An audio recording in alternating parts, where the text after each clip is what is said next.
네, 소개받은 정혜림입니다. 오늘 제가 말씀드릴 내용은 소아 청소년기의 성장이 어떻게 이루어지는지에 대한 것이고 또 여러 가지 그 성장과 관련된 얘기가 시중에 많은데 그중에 얼마나 믿을만 한 얘기가 있는지에 대해서 간단히 말씀드리겠습니다. 그래서 첫 번째 말씀드린 내용이 일반적인 성장이라는 게 소아 청소년기에 어떻게 이루어지는지에 대한 것이고 저신장증, 성장장애라는 게 어떤 것인지에 대한 것이고 맨 마지막으로 외래에서 흔히 성장과 관련해서 어머님들이 많이 여쭤보는 것에 대한 질문에 대한 대답을 해드리겠습니다. 첫 번째로 일반적인 성장의 과정입니다. 이 첫 번째 그래프는 성장 속도의 그래프인데요. 이 그래프를 이해하시는 방법은 그 어린이들이 각 나이별로 1년에 몇 센티미터가 자라는지를 그래프로 찍어서 나타낸 것입니다. 이 두 번째는 성장 곡선 그래프인데 각 나이별로 어린이들이 각각 키가 어떻게 쭉 자라나가는지를 보여주는 것입니다. 먼저 성장 속도 곡선을 보면요. 이제 사람이 개체가 생겨서 가장 많이 자라나는 시기는 엄마 뱃속입니다. 그래서 엄마 뱃속에서 임신 한 중기부터 굉장히 빨리 애들이 자라기 시작합니다. 그래서 그 기세를 이어서 태어날 때도 굉장히 빠르게 자라면서 애들이 태어납니다. 그래서 사람이 태어난 이래로 가장 많이 자라나는 것은 태어나서 첫 1년간입니다. 그래서 대개 태어났을 때는 어린이들의 키가 한 50cm 정도이고 몸무게가 한 3.4kg 정도인데 돌이면 대부분 한 75cm에 몸무게가 10kg이 되죠. 그래서 체중이 3배가 되고 한 키는 1.5배가 늘어나게 됩니다. 그 이후로 한 2세까지는 그래도 애들이 좀 빠르게 자라게 되는데 2세 이후로는 어린이들의 성장이 둔화되게 됩니다. 그래서 성장이 쭉 둔화되어서 가장 성장기 중에 덜 자라는 시기가 사춘기 직전입니다. 그래서 사춘기 직전까지 성장 속도가 완만하게 떨어지다가 사춘기가 되면 다시 급성장기로 들어가게 됩니다. 사춘기에 급성장기가 생기는 기전은 아직 확실히 알려져 있진 않지만 그 여러 가지 성호르몬들이 분비되는 것이 급성장을 유발하는 데 중요한 역할을 한다고 되어 있습니다. 그래서 대부분은 여자애들이 최근 같은 경우는 만 한 10살에서 11살 정도의 사춘기가 시작되면서 바로 급성장기로 드러나가고 한 2년 정도의 급성장기 후에 월경을 하게 되고 월경 후에는 성장 곡선이 완만해지면서 성장이 종료되게 됩니다. 반면에 남자애들 같은 경우는 한 12살에서 13살경에 사춘기가 시작이 되고 여자애들 같은 경우는 사춘기, 가슴이 이제 발달되기 시작하면서 바로 급성장기가 들어가는데 남자애들 같은 경우는 잠시 주춤했다가 음모가 난다든지 2차 성징이 조금 더 지나간 이후부터 급성장이 시작이 됩니다. 그래서 역시 한 2년 정도의 급성장기가 있은 후에 성장이 점점 완만해지면서 성장이 멈추게 됩니다. 그래서 성장에 영향을 주는 인자는 어떤 것이 있을까? 사실 이거는 말하기가 굉장히 힘든 요인입니다. 여태까지 어떤 것에 문제가 있으면 성장장애가 생기는지를 토대로 해서 어떤 것들이 성장에 영향을 주는지에 대해서는 알려진 것들이 많기는 하지만 그 성장이라는 거는 인간의 생로병사의 비밀과 관련된 것으로 아직 뭐가 성장을 정확하게 지배하는지를 정확하게 알지는 못합니다. 하지만 일반적으로 성장을 영향해주는 인자를 보면 유전적인 인자와 환경적인 인자가 있습니다. 그래서 유전적인 인자의 대표적인 거는 성장 호르몬이라든지 갑상선 호르몬과 같은 성장에 영향을 주는 호르몬들의 분비 또는 그 호르몬들이 작용과 관련된 유전자들이 있고 또 뼈의 특징이 있습니다. 그 뼈가 잘 자라는 뼈가 있고 자라지 못하는 뼈들이 있습니다. 그래서 그런 어떤 뼈의 특징과 관련된 유전자 그리고 그 이외에 많은 사람의 몸이 유지가 되게 하는 유전자들이 성장과 관련되어 있습니다. 환경적인 요소로는 관심이 많은 영양, 운동, 수면, 심리적인 문제들이 등이 있습니다. 여기서 보면 이 유전과 환경의 동그라미를 봤을 때요. 제가 유전 동그라미를 더 크게 그려놨습니다. 근데 사실 어머니들이 이제 외래 왔을 때 유전적인 요소가 성장에 한 어느 정도 영향을 주냐라는 질문을 하시기도 합니다. 그리고 이런 질문을 하실 때 이제 어머니들이 많이 알고 있는 자료가 그 일본에 있는 한 체육학자가 부모님들에게 설문을 돌려서 성장을 하는 데는 유전이 한 20여 %, 영양이 한 30여 %, 운동이 한 20여 %다라는 걸 이제 인용을 했었고, 성장과 관련된 사업을 하시는 분들이 그 문구를 굉장히 좋아하시기 때문에 여러 가지 인터넷에 그런 문구가 올라와 있습니다. 하지만 그 자료는 별로 믿을 수 있는 것은 아니고요. 아까 말씀드렸듯이 성장이 어떻게 이루어지는지를 그 지배하는 요소 하나하나를 지금 정확하게 알고 있지 못하지만 조금 더 신빙성 있는 연구들에 의하면 굳이 유전과 환경을 둘로 나누자면 유전적인 요소가 성장에 더 중요하다고 여태까지 알려져 있습니다. 다음은 저신장증과 성장장애의 정의입니다. 저신장증은 한마디로 키가 작은 것인데 저신장증의 정의 중 가장 일반적으로 많이 쓰이는 정의는 같은 성별에서 만 나이에 비해 키가 100분위수 미만이거나 이 표준 편차 미만인 경우를 저신장증이라고 합니다. 300분위수라는 거는 같은 연령, 같은 성별의 애들을 키 순서대로 쭉 일렬로 세웠을 때 앞에서 세 번째까지를 얘기하는 것이고, 이 표준 편차는 사실 그것보다 더 작은 경우입니다. 그리고 저신장증의 정의는 이것뿐만 아니라 어떤 경우는 이것보다 더 작을 경우에만 엄격히 저신장증이라고 얘기하기도 합니다. 성장장애의 경우는 저신장증이 있을 경우에 또는 성장 속도가 떨어져 있을 때, 아까 성장 속도 곡선을 보여드렸었는데 학동기 어린이들의 경우는 성장 속도가 아무리 적어도 일반적으로 1년에 4cm 자라야 합니다. 이 4cm라는 숫자들은 어머님들이 잘 알고 있는 숫자이신데요. 만약에 학동기 어린이들과 초등학교 정도의 어린이들이 1년에 4cm도 자라지 못할 경우에는 그것은 성장장애가 있다고 말할 수가 있습니다. 그래서 저신장증의 원인으로는 정상적인 저신장증이 있고 병적인 저신장증이 있습니다. 그래서 정상적인 저신장증의 중에 대표적인 것은 가족적 저신장증 또는 유전적 저신장증입니다. 이거는 말대로 가족들이 작은 그런 체질을 가지고 있어서 어린이들 또한 작은 경우입니다. 반면에 체질성 성장지연은 늦자라는 경향이 있어서 성장기에는 애들이 작지만 후기에는 최종적으로 신장이 그렇게 작지 않은 경우입니다. 예를 한번 보겠습니다. 이게 2명의 여자 어린이가 있습니다. 그래서 첫 번째 어린이 같은 경우는 나이가 만 11살이고 그때 키가 129cm 정도로 해당 연령에서 한 3% 정도의 저신장증이었습니다. 나이가 만 11살 정도면 거의 6학년 가까이 됐는데도 아직 뭐 가슴이 나온다든지 하는 사춘기 형상은 없었고, 어머님, 아버님의 키가 아버지가 170, 어머니가 158이고 어머니가 초경을 중3경이니까 표준보다 좀 늦게 하셨고요. 아버님도 어릴 때는 작았지만 비교적 고등학교 이후부터 잘 큰 그런 예전에 그런 병력이 있습니다. 이럴 경우에는 되게 골령형 또는 성장판 사진을 찍어보게 되는데, 성장판 사진을 찍었을 때 어린이 나이는 11살이었지만 고령형은 9세로 고령형이 어려져 있었습니다.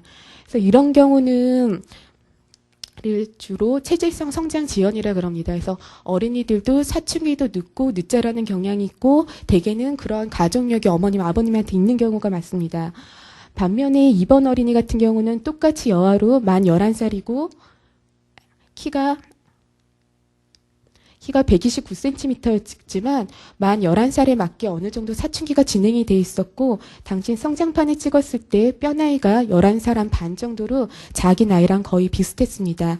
이런 경우를 그러니까 유전적 저신장증이라 그러죠. 그래서 이런 경우에 어린이들이 결국 어떻게 자랐나를 쭉 추적 관찰해 보면 체질성 성장 지연의 경우는 후반부에 비교적 급성장이 일어나면서 처음에 작았던 거에 비하면 체중 키는 괜찮은 경우가 많습니다. 그래서 1번 어린이 같은 경우는 체중 키가 한 158 정도로 정상 범위 키가 되었지만 2번 어린이 같은 경우는 계속 아래의 3% 곡선을 따라가면서 체중 성장도 한 153cm 정도에도 멈췄습니다. 그래서 자라나는 어린이들은 현재의 키도 중요하지만 그 어린이들이 장차 어떻게 자랄지도 체중 키에 중요합니다. 그래서 현재 키가 작다고 해서 체질성 성장 지연의 경우는 너무 불안해할 필요도 없고, 또 그럴 경우에는 무슨 치료를 요하지도 않습니다.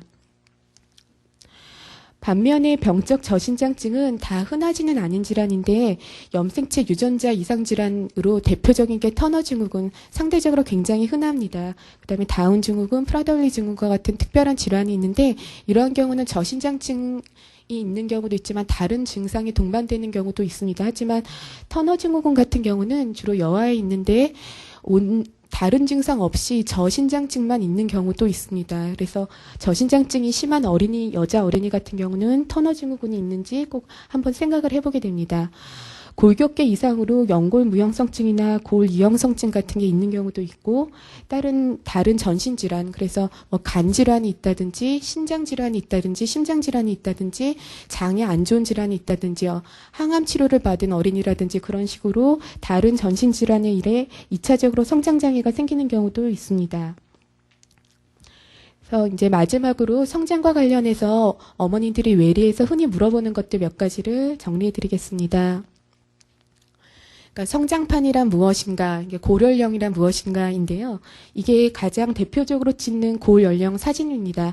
성장판이라는 거는 자라나는 연골이 있는 부분은 다 성장판이 있기 때문에 성장판이라고 말하는 거기 때문에 우리 몸 전신에 있습니다. 하지만 만약에 한 곳을 찍는다면 왼쪽 손이 가장 정확합니다. 그래서 이게 사진을 보면 여기에 보면 이게 어린이 손목이고 이게 이제 손가락인데요. 여기는 관절이니까 뼈가 안 보인다 쳐도 요런데 사이를 보면 뼈와 뼈 사이에 비어 있는 부분이 보입니다. 그리고 여기 이제 손목 같은 데에도 실제적으로 어린이 손목이 물렁물렁하지는 않을 텐데 엑스레이를 찍어보면 마치 비어 있는 것처럼 보이는 부분이 있습니다. 이런 부분은 실제로 비어 있는 것이 아니라 연골이 있고 그런 연골은 활발하게 자랍니다. 그리고 그런 연골들은 시간이 점점 지나면서 나이에 따라서 일정한 패턴을 가지고 석회화됩니다. 그래서 나이에 따라서 그런 석회화되는 패턴이 있습니다. 그래서 만 3살 될 어린이들은 이러한 그 손 엑스레이 모양이 있었고, 반면에 아기가 이제 만 11살 정도가 됐다 그럴 경우에는 아까에 비하면 이렇게 숭숭 비어 보이는 부분들이 뼈로 많이 차 보입니다. 근데 이게 뭐 실제로 없었던 게 생긴 건 아니고 연골이 석회질이 쌓이면서 엑스레이상 이렇게 좀 더 하얗게 보이게 되는 것입니다. 여자 어린이들이 되게 고연령 15세 정도가 되면 성장이 거의 멈추게 되는데, 그렇게 되면 요 사이사이 보였던 성장판들이 완전히 막히게 됩니다. 그래서 성장판이라는 것은 나이에 따라서 일정한 패턴을 가지고 변화하는 성격이기 때문에 그것을 표준화하여서 나이처럼 생각을 합니다. 그래서 그것을 골연령이라 그러고요. 아까 말했던 체질성 성장 지연처럼 늦자라는 어린이들 같은 경우는 나이에 비해서 골연령, 뼈 나이는 훨씬 더 어린 경향이 있게 됩니다. 그래서 이 성장판과 관련해서 어머님들한테 하나 드리고 싶은 말씀은, 여러 가지 운동기구들 중에 닫힌 성장판을 열리게 만드는 운동기구라고 말하면서 굉장히 비싸게 파는 것들이 있는데 그것은 말도 안 되는 말입니다. 그러니까 성장판이라는 게 열렸다 닫히는 그런 판이 아닌 거고, 연골이 있고 거기에 석회질이 이렇게 쌓이는 거기 때문에 뭐 이 운동기구를 쓰면, 아니 뭐 이 약을 먹으면 닫혔던 성장판이 열린다 이렇게 하면서 선전하시는 것은 이용하지 마십시오. 그것은 말도 안 되는 것이기 때문입니다. 그다음에 이제 외래 오실 때 어떻게 오셨어요? 그러면 얼마나 클지 보려고 왔어요. 그렇게 말씀하시는 분들도 계시는데요. 최종 키 자라나는 어린이들이 최종적으로 성인이 되었을 때 얼만큼 컸을지를 대략적으로 예측할 수 있는 방법들이 있기는 있습니다. 이거는 예상 키 내는 건 아닌데요. 어머님, 아버님의 키라는 것이 어린이 키에 어느 정도 중요하기 때문에 예전부터 어린이들 키를 예측하는데 부모 중앙 키라는 것이 중요하게 여겨졌습니다. 그래서 이 부모 중앙 키는 남자아기 같은 경우는 어머님, 아버님의 키를 더해서 플러스 13을 하고 나누기 2를 한 것이고, 여아의 경우에는 아버님, 어머님의 키를 더해서 빼기 13을 해서 나누기 2를 한 것입니다. 그래서 이것을 부모 중앙키라고 말하고, 이것은 엄격한 의미의 예측키는 아니지만 대부분의 어린이들이 이 부모 중앙키에서 플러스 마이너스 10cm 안에 들어갑니다. 근데 이렇게 하면 범위가 워낙 크기 때문에 그 안에 들어갈 것 같기는 하는데요. 저희가 아까 무슨 성장장애가 있는 게 저신장증이 있다든지 성장 속도가 너무 떨어지는 경우에도 이제 성장장애가 있다고 판단을 하는데, 키를 예측을 해봐서 이대로 어린이가 자랄 경우에 이 부모 중앙키 플러스 마이너스 10cm 밖으로 나간다는 것도, 이것도 어떤 병적인 저신장증의 가능성을 시사하는 거기 때문에 저희한테는 중요한 데이터입니다. 하지만 이 부모 중앙키는 계산하기는 편하지만 이게 키를 예측하는 것은 아니고요.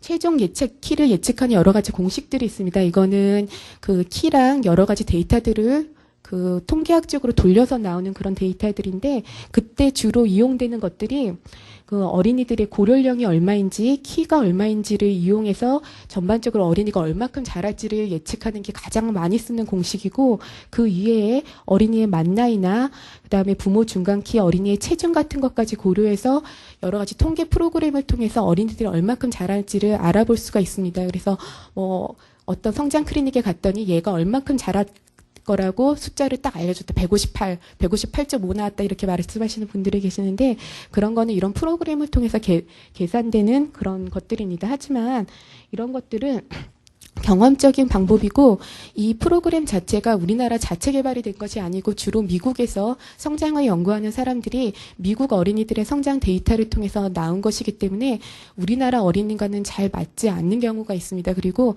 집단적으로 예를 들어서 1000명의 어린이들이 쭉 어떻게 자라나를 보고 뭐 그 어린이들이 환경이나 어떤 약물을 투여받았을 때 이 어린이들이 예상 키가 어떻게 달라졌나 이런 거를 비교할 때는 의미가 있을 수 있지만 개개인 어린이 하나하나한테는 뭐 아무리 좋은 훌륭한 의사가 아무리 좋은 프로그램으로 계산을 한다 그래도 자라나는 어린이가 정확하게 얼마큼 클 수 있지는 알 수 없습니다. 그렇기 때문에 어디에서 뭐 최종 키가 이 정도 나온다라고 듣더라도 그거를 너무 신경 쓰지는 마시고 아 대략적으로 얘는 그냥 정상적으로 자랄 수 있겠다, 너무 작겠다, 너무 크겠다 정도만 판단할 수 있는 지표로 이해하시는 것이 좋습니다. 그 다음에 또 이제 외래에서 어머니들이 자주 하시는 말씀들이 이 정도 크면 지금 평균 키 정도는 애들이 될 거예요 라고 말씀드리면 얘들이 다 컸을 때에는 남자애들은 우리나라에도 한 180되고 여자애들은 한 170 될 텐데 지금 평균 키 정도 되면 그때는 너무 작지 않을까요? 라고 걱정하시는 분들이 있습니다. 그래서 그렇지 않을 거라는 걸 보여드리기 위해서 가져온 데이터인데 비교적 최근에 국제적으로 믿을 만한 최종 어른 키들의 그런 데이터들입니다. 보면 지금 전 세계적으로 제일 큰 민족이 크로아티아에 있는 어떤 민족인데 남자가 185 평균, 여자가 171입니다. 그거 말고는 장달이라고 저희가 알고 있는 북유럽, 스웨덴 같은 데에서도 여자 키가 최종이 170이 안 되고 다 160대이고 남자 키 평균이 180 넘는 데가 없습니다. 현재 우리나라는 남자 키 평균이 한 170에서 175 사이에서 왔다 갔다 하고 여자 어린이들 같은 경우는 한 160에서 165 사이에서 왔다 갔다 하는데 이 키는 일본보다도 크고 중국보다도 크고 타이완보다도 큽니다. 그래서 저희랑 비교적 민족이 비슷한 모든 나라 중에 현재 우리나라가 가장 크고 예전에는 워낙 우리나라가 이제 가난하고 영양 상태가 안 좋았기 때문에 시간이 좀 지날 때마다 해서 진짜 신체 계측을 같이 하면 애들이 최종 키가 조금씩 계속 커졌어요. 그래서 1960년대 키보다는 70년대 키가 커지고 70년대보다는 80년대 키가 커졌는데 90년대 후반에 신체 계측을 하고 2000년대 작년에 이제 다시 신체 계측을 했더니 최종 키에는 크게 달라진 바가 없습니다. 단지 어린이들이 좀 빨리 커서 초등학교 애들은 굉장히 더 커졌어요. 그러니까 좀 조숙한 경향들이 생겨서 특히 여자애들 같은 경우는 빨리 커서 빨리 멈추는 경향이 있기 때문에 애들이 지금 뭐 초등학생인데 저만큼 정도 애들이 다 큰데 얘네들이 대학생 될 때는 훨씬 더 크지 않을까라는 것은 그렇게 우려하시지 않으셔도 됩니다. 현재 거의 우리 민족이 클 수 있을 만큼 최대로 컸다고 지금 생각하고 있습니다. 그 다음에 이제 사춘기가 빨리 오면 키가 작지 않을까에 대해서 이제 걱정하시는 분들이 꽤 많으신데요.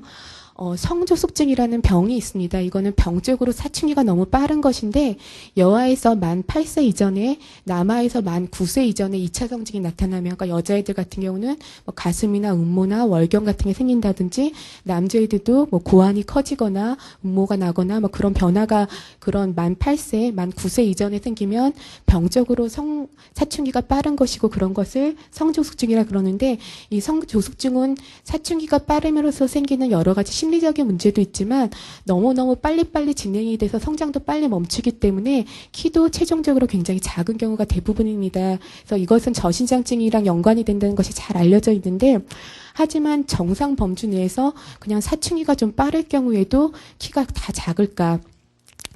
이건 어떻게 보면 좀 복잡한 얘기인데요.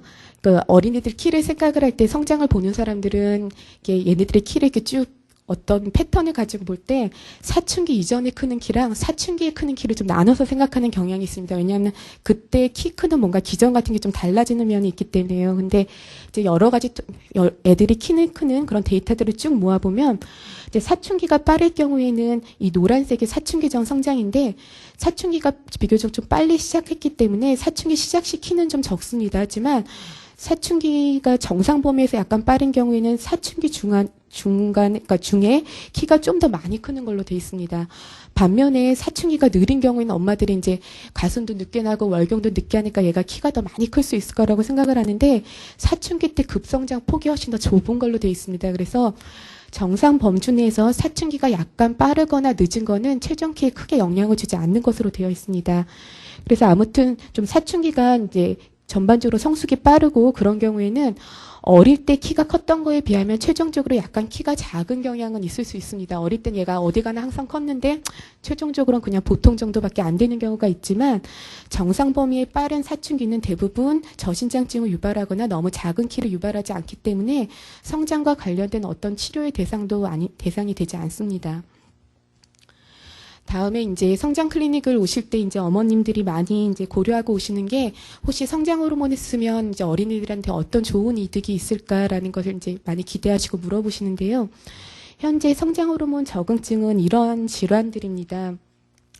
그러니까 뇌하수체 질환이 있어서 성장 호르몬 결핍증이 있거나 아까 말했던 터너 증후군이라는 어떤 유전자 이상에 의한 질환, 만성 신부전, 투석하는 어린이들은 키가 잘 안 큽니다. 그래서 그런 어린이들, 프라다울리 증후군이라는 좀 희귀한 어떤 질환, 그 이외에 특발성 저신장증, 이거는 좀 개념을 이해하기가 힘들 수도 있는데요.